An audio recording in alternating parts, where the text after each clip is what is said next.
इचलकरंजीत दोघांवर कोयत्याने हल्ला, लिंबू चौक परिसरातील 5 जणांवर शिवाजीनगर पोलिसांत गुन्हा।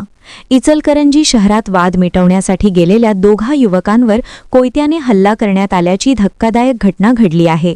समोरच्याची बाजू घेतल्याचा रागातून झालेल्या या हल्ल्यात दोघे जण गंभीर जखमी झाले असून या प्रकरणी 5 जणांविरोधात शिवाजीनगर पोलीस ठाण्यात गुन्हा दाखल करण्यात आला आहे। जखमींची नावे अक्षय संजय गायकवाड वय 30, राहणार शाहूनगर गल्ली नंबर 6 चंदूर आणि सचिन लक्ष्मण जळके अशी आहेत। मंगळवारी रात्री सुमारे 11 वाजण्याच्या सुमारास कलानगर परिसरातील योगायोग नगर येथे ही घटना घडली। अक्षय गायकवाड याचा मित्र शिवा दोडमणी याचा प्रवीण नाईक याच्याशी वाद सुरू होता। हा वाद सोडवताना अक्षय याने दोडमणीची बाजू घेतल्याचा राग नाईक याला आला।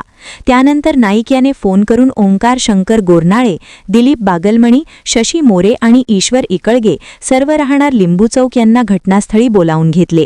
यानंतर पुन्हा वाद वाढून ओंकार गोरनाळे याने अक्षय गायकवाड याच्या डोक्याच्या पाठीमागील बाजूस कोयत्याने वार केला, तर शशी मोरे याने सचिन जळके याच्या डोक्यात कोयत्याने वार केला। या हल्ल्यात दोघेही गंभीर जखमी झाले असून त्यांच्यावर उपचार सुरू आहेत।